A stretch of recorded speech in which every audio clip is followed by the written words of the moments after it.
नमस्कार शिक्षार्थियों।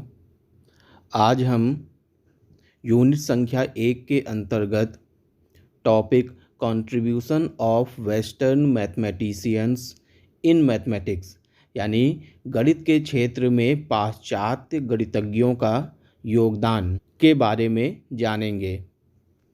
इस टॉपिक के अंतर्गत हम मुख्य रूप से पाइथागोरस, यूक्लिड और रेने देकार्ते के बारे में पढ़ेंगे। पाइथागोरस का जन्म ग्रीस के निकट एशियन सागर के मध्य सामोस नामक टापू में आज से लगभग 2500 वर्ष पूर्व यानी 580 बीसी के आसपास हुआ था। इनके माता पिता दोनों ही बेरियन वंश के थे। इनके गुरु का नाम थेल्स था। इनकी पत्नी का नाम थियनो था। 495 ईसा पूर्व के आसपास 85 वर्ष की अवस्था में मेटापोन्टम, जो कि इटली में है, में इनकी मृत्यु हुई। अपने गुरु के आदेश से पाइथागोरस ने मिस्र में अपने जीवन का प्रारंभिक काल व्यतीत किया। 22 वर्ष तक वहाँ रहने के बाद पाइथागोरस 12 वर्ष तक इराक, ईरान और भारत आदि देशों में भ्रमण करते रहे। 50 वर्ष की अवस्था में वह अपने स्वदेश लौट आए, परंतु सामोस में भी वह अधिक समय तक न रुक सके और इटली के क्रोटोना नामक नगर में बस गए। वहाँ पर इनका विवाह थियनो नामक महिला के साथ हुआ। पाइथागोरस ही पहले गणितज्ञ थे जिन्होंने ज्यामिति के प्रयोगों के लिए उत्पत्ति प्रणाली की नींव रखी। इन्होंने यह भी सिद्ध किया कि किसी भी त्रिभुज के तीनों अंतःकोणों का योग दो समकोण अर्थात 180 डिग्री के बराबर होता है। उन दिनों मुद्रण कला का अभाव था, लेखन सामग्री उपलब्ध नहीं थी, इसलिए ग्रंथों की उपलब्धि का प्रश्न ही नहीं उठता है। पाइथागोरस ने संगीत एवं गणित के मध्य कड़ी जोड़ने का भी प्रयास किया। 50 वर्ष की आयु तक पहुँचते पहुँचते ये बहुत कुछ सीख गए थे। अब ये एक ऐसे विद्यालय की स्थापना करना चाहते थे जहाँ विद्यार्थियों को गणित का ज्ञान दिया जा सके। पाइथागोरस को ईसा से 532 वर्ष पूर्व खामों के क्रूर शासक से मुक्ति पाने के लिए इटली की ओर पलायन करना पड़ा। वहां पहुंचकर उन्होंने क्रोटोना में ईसा पूर्व 529 में एक विद्यालय की स्थापना की। यहाँ पर इनका सपना साकार हुआ। कुछ ही समय में 300 विद्यार्थी इनके विद्यालय में प्रवेश ले लिए। यहाँ पर मुख्यतः अंकगणित, ज्यामिति, संगीत तथा ज्योतिष विज्ञान की शिक्षा दी जाती थी। इसके साथ ही यूनानी दर्शन का भी ज्ञान कराया जाता था। क्रोटोना में रहते हुए पाइथागोरस ने गणित और दर्शन शास्त्र पर अनेक व्याख्यान दिए और विभिन्न वर्गों के लोग उनके विद्वतापूर्ण भाषणों से आकर्षित हुए। पाइथागोरस के भाषणों से प्रभावित होकर उनके समर्थकों ने अपना एक स्वतंत्र संगठन कायम किया, जो कालांतर में पाइथागोरस स्कूल के नाम से विख्यात हुआ। उनके स्कूल के सभी सदस्यों को यह शपथ लेनी होती थी कि वे अपने द्वारा प्राप्त की गई जानकारी को किसी बाहरी व्यक्ति के सम्मुख व्यक्त नहीं करेंगे। परिणाम यह हुआ कि इस स्कूल की जितने भी खोजें या आविष्कार हुए वे सब के सब पाइथागोरस के नाम से ही जोड़ दिए गए। यानी कि यह अंतर करना मुश्किल हो गया कि किन चीज़ों को पाइथागोरस ने और या किन चीज़ों को उनके शिष्यों ने खोजा है, इस चीज़ में अंतर करना मुश्किल हो गया।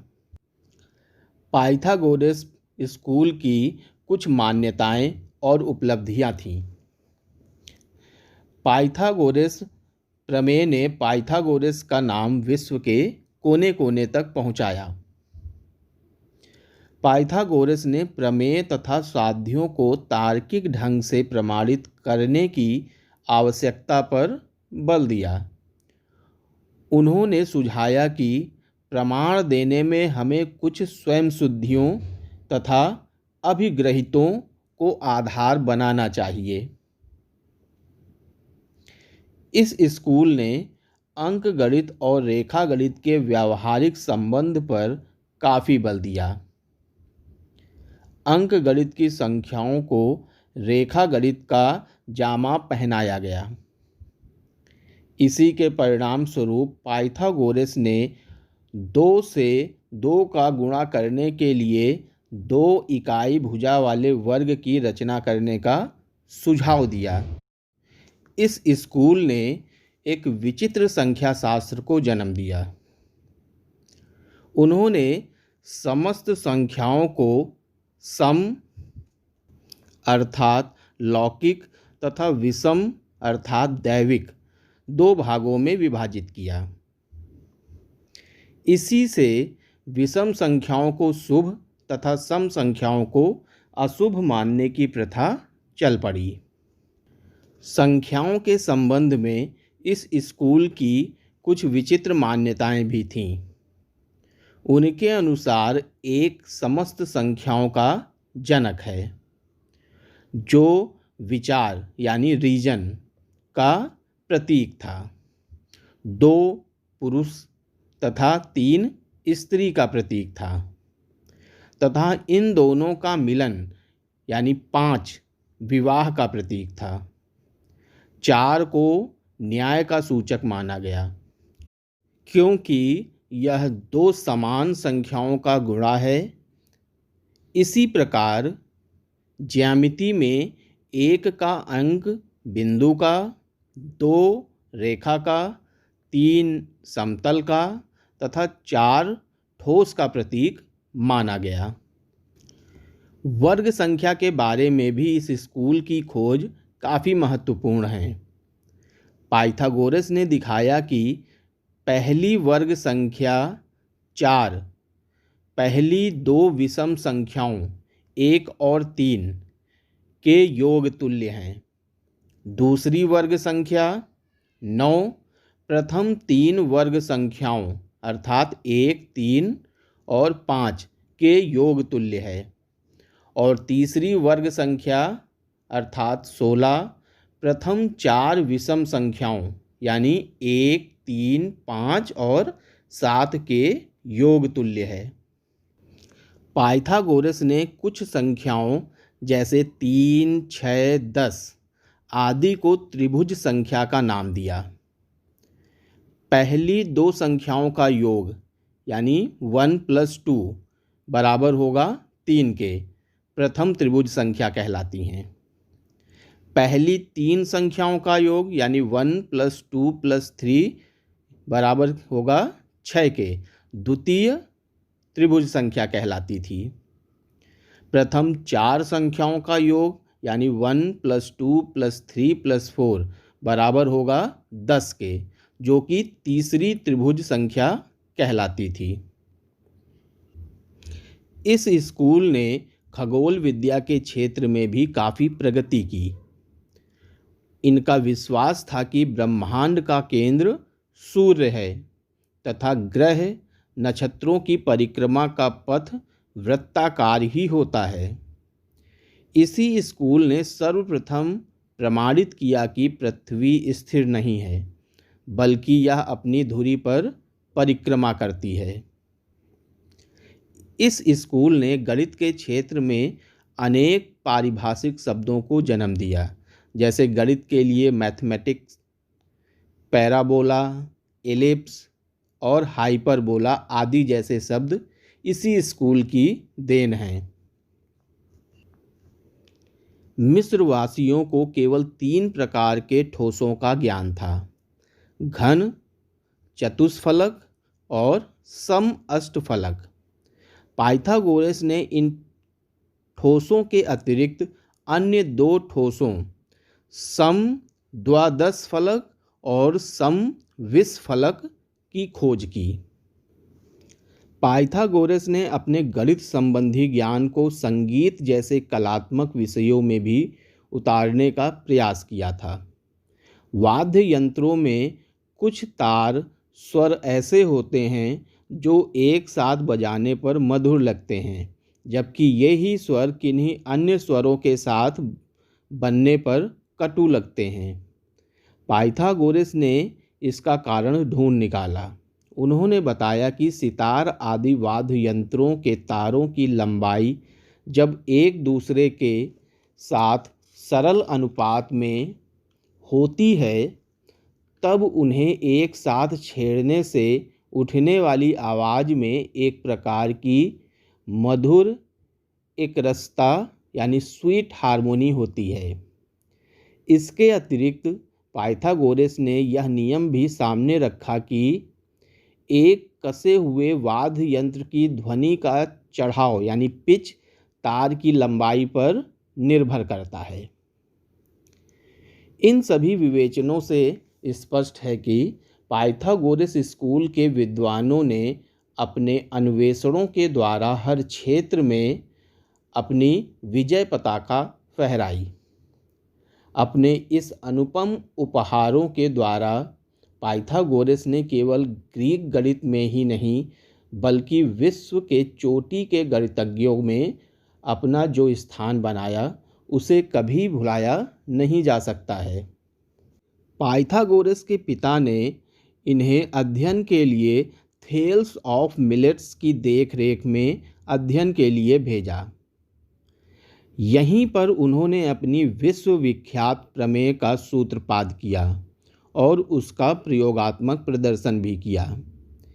इनकी इस प्रमेय के अनुसार किसी समकोण त्रिभुज में 2 भुजाओं पर बने वर्गों का योग तीसरी भुजा पर बने वर्ग के समान होता है।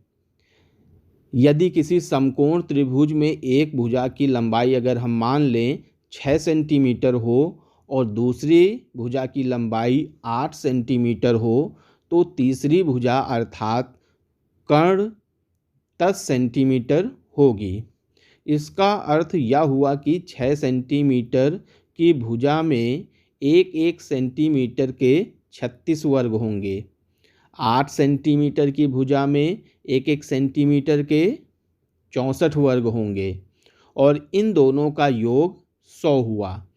इस प्रकार सबसे लंबी भुजा में 100 वर्ग होंगे, अर्थात उस भुजा की लंबाई 10 सेंटीमीटर होगी। पाइथागोरस ने पाइथागोरस स्कूल के नाम से एक एकेडमी खोलकर जिस अध्याय का श्री गणेश किया था, उसे प्लेटो ने प्लेटो एकेडमी की स्थापना कर आगे बढ़ाया। ज्यामिति के क्षेत्र में युगों तक अपनी सुगंध फैलाने वाले महान गणितज्ञ यूक्लिड इसी एकेडमी के छात्र थे। यूक्लिड के जन्म स्थान और जन्म तिथि के बारे में कोई प्रमाणिक जानकारी तो उपलब्ध नहीं है, परंतु अनुमान लगाया जाता है कि इनका जन्म ईसा से लगभग 300 वर्ष पूर्व अलेक्जेंड्रिया में हुआ था और ये मृत्यु पर्यंत यहीं पर रहें। जैसा कि हमने अभी सुना कि यूक्लिड ने अपनी शिक्षा प्लेटो की एकेडमी से प्राप्त की थी। राजनीतिक उथल पुथल के कारण वे अलेक्जेंड्रिया चले गए। यहाँ पर यलमी की ओर से उन्हें विशेष सम्मान मिला। यहीं पर उन्होंने एक विद्यालय की स्थापना की और ज्यामिति पर एक प्रसिद्ध ग्रंथ स्टोइकेइया रचा। ईसा से लगभग 300 वर्ष पूर्व ज्यामिति से संबंधित जो भी सामग्री उपलब्ध थी उसे एकत्रित करके यूक्लिड ने व्यवस्थित रूप देकर एक विशाल ग्रंथ के रूप में प्रस्तुत किया। यह ग्रंथ यूनानी भाषा में लिखा गया था। इसकी 13 पुस्तकें या 13 अध्याय थे। 12वीं शताब्दी में इसका अनुवाद लैटिन भाषा में किया गया और इसका नाम स्टोइकेइया से बदलकर एलिमेंट्स रख दिया गया। एलिमेंट्स ग्रंथ 13 अध्यायों में विभाजित है। इसके प्रथम अध्याय में बिंदु, रेखा, वृत्त, त्रिभुज आदि की परिभाषाएं तार्किक रूप से प्रस्तुत की गई हैं। साथ ही कुछ अभिग्रहित यानी पोस्टुलेट्स भी दिए गए हैं। दूसरे अध्याय में ज्यामितीय बीजगणित द्वारा रेखा गणित की विभिन्न आकृतियों को बनाने की विधियां दी गई हैं। इसका तीसरा और चौथा अध्याय वृत्त से संबंधित है। 5वें और 6ठे अध्याय में अनुपात तथा 9वां अध्याय अंक गणित से पूरित है। शेष तीनों अध्याय ठोस ज्यामिति से संबंधित हैं। इनमें घन, पिरामिड, अष्टफलक, गोला आदि का विस्तार पूर्वक विवरण दिया गया है।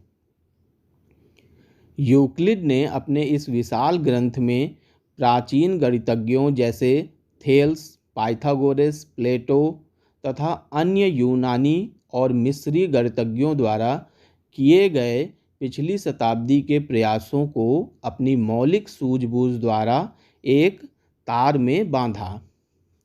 एलिमेंट में जितनी प्रमेय या समस्याएं हैं वे सभी यूक्लिड ने ही दी हैं, यह स्पष्ट रूप से नहीं कहा जा सकता है। इस ग्रंथ की विस्तृत विषय सूची यहाँ दर्शाई गई है। एलिमेंट्स के अतिरिक्त यूक्लिड ने कुछ अन्य ग्रंथों की भी रचना की है। इसमें पहला है डेटा। इसके अलावा उन्होंने आकृतियों के विभाजन पर भी एक पुस्तक की रचना की है। इसके अतिरिक्त अन्य ग्रंथ में स्यूडेरिया, सांकव, पोरिज्म्स, तलबिंदु इत्यादि इनके अन्य प्रसिद्ध ग्रंथ हैं। अपने एलिमेंट्स में यूक्लिड ने ज्यामिति के आधारभूत सिद्धांतों तथा साध्यों की बहुत ही व्यवस्थित और वैज्ञानिक ढंग से पूर्व जानकारी देने की चेष्टा की है। साथ ही स्वयं सिद्धि, तथ्यों एवं अभिग्रहितों पर उन्होंने बहुत ही गहनता से मनन किया तथा अपने मौलिक विचार प्रस्तुत किए। आज संसार इन्हें ज्यामिति के जनक के रूप में जानता है। इन्होंने रेखा गणित के क्षेत्र में यूक्लिडियन ज्योमेट्री के नाम से एक दिव्य ज्योति को प्रज्वलित किया। आइंस्टीन जैसे महान वैज्ञानिकों ने सापेक्षता के सिद्धांत के प्रतिपादन के लिए इसी ग्रंथ का सहारा लिया। उनकी दृष्टि में यूक्लिड ऐसे अन्वेषी थे जिसने तार्किक योजना को जन्म दिया। इस महान गणितज्ञ का योगदान सिर्फ ज्यामिति में ही नहीं बल्कि प्रकाशिकी यानी ऑप्टिक्स में, विभाजन सिद्धांत आदि में भी रहा है। यूक्लिड ने पाइथागोरस द्वारा हल होने वाली अपरिमेय संख्याओं से संबंधित एक पुरानी समस्या को भी हल करने में सफलता प्राप्त की। इस समस्या में एक ऐसे समकोण त्रिभुज के कर्ण की लंबाई ज्ञात करनी जिसका आधार और लंब दोनों की लंबाई एक हो। पाइथागोरस का यही अनुमान था कि इसका कोई उचित हल नहीं निकाला जा सकता, परंतु यूक्लिड ने इसे हल करके दिखाया। संख्या सिद्धांत के क्षेत्र में अपने समय के और गणितज्ञों की तरह यूक्लिड ने भी कोई संख्या अभाज्य संख्या यानी प्राइम नंबर है या नहीं इसका पता लगाने के लिए एक टेस्ट तैयार करने का प्रयास किया। यद्यपि इस दिशा में उन्हें कोई विशेष सफलता नहीं मिल सकी, परंतु फिर भी उन्होंने अभाज्य संख्याओं के बारे में कम से कम यह तो पता लगाया कि उनकी संख्या अनगिनत यानी इनफाइनाइट है। इस प्रकार हम देखते हैं कि यूक्लिड ने अपनी प्रतिभा का उपयोग गणित के अन्य क्षेत्रों में भी किया, परंतु जितना लगाव उन्हें ज्यामिति की प्रमेय और साध्यों से था, उतना किसी अन्य विषय से नहीं। विश्व के एक महान ज्यामिति विशेषज्ञ के रूप में यूक्लिड को सदैव याद किया जाता रहेगा। रेने देकार्ते एक फ्रेंच दार्शनिक थे। देकार्ते का जन्म 31 मार्च 1596 को फ्रांस के टॉयना में हुआ था। देकार्ते ने एंजाउ में लॉ फ्लेच के जेसुट कॉलेज से शिक्षा प्राप्त की थी। उन्होंने मात्र 8 वर्ष की आयु में कॉलेज में प्रवेश लिया और परंपरागत विषयों जैसे कि गणित, भौतिकी, तर्क तथा प्राचीन भाषाओं की शिक्षा प्राप्त की। देकार्ते के पदार्पण से पूर्व गणित की मुख्यतः 2 भाग थे, बीजगणित और ज्यामिति। बीजगणित में जहां अमूर्त चिंतन पर बल दिया जाता था, वहीं रेखा गणित में रेखाओं के माध्यम से अमूर्त को रूप प्रदान किया जाता था। गणित की ये दोनों धाराएं बहुत लंबे समय तक एक दूसरे से स्वतंत्र रूप में विकसित होती रहीं और इस क्रम में गणित के विकास में भरपूर योगदान दिया। सन 1637 में इन्होंने अपनी पुस्तक लॉ ज्योमेट्रिक में ज्यामिति पर बीजगणित के प्रयोग से संबंधित अनेक अद्भुत अध्ययन प्रस्तुत किए और आगे चलकर यही अध्ययन निर्देशांक ज्यामिति के जनक सिद्ध हुए। देकार्ते के अनुसार किसी बिंदु के आलेखन का अर्थ है कि चित्र द्वारा उसकी स्थिति बता देना। माना कि किसी बिंदु P के निर्देशांक अगर x और y हैं, इसका आलेखन करने के लिए x अक्ष पर x दूरी नापिए और y अक्ष के समांतर y दूरी नापिए। इस प्रकार प्राप्त बिंदु P होगा। x और y के धन मानों के लिए P की स्थिति यहाँ पर दर्शाई गई है। यदि अक्ष OX और OY एक दूसरे से समकोण बनाते हुए लिए जाएं, तो उन्हें समकोणाक्ष यानी रेक्टेंगुलर एक्सिस कहते हैं, और यदि वे परस्पर लंब नहीं हैं तो उन्हें तिर्याक्ष यानी ऑब्लिक एक्सिस कहते हैं। निर्देशांकों की इस पद्धति को निर्देशांक ज्यामिति के जन्मदाता देकार्ते के नाम पर कार्तीय पद्धति यानी कार्टेशियन सिस्टम ऑफ कोऑर्डिनेट कहते हैं। एलिमेंट्स के अतिरिक्त देकार्ते ने 4 अन्य पुस्तकों की भी रचना की, जिनके नाम the principles of human knowledge, the principle of material things, of the visible world और द अर्थ हैं। बीजगणित को ज्यामिति से संबद्ध करने के लिए देकार्ते ने मूल ज्यामिति प्रत्यय बिंदु यानी पॉइंट तथा मूल बीजगणितीय प्रत्यय यानी संख्या नंबर में संबंध स्थापित किया। यह संबंध सिस्टम ऑफ कोऑर्डिनेट्स कहलाता है। देकार्ते ने किसी बिंदु की स्थिति को नियत रेखाओं से दूरी तथा इसकी दिशा के संदर्भ में संबंधित करने का प्रयास किया। ज्यामिति का प्रारंभ ही एक बिंदु तथा सरल रेखा से होता है।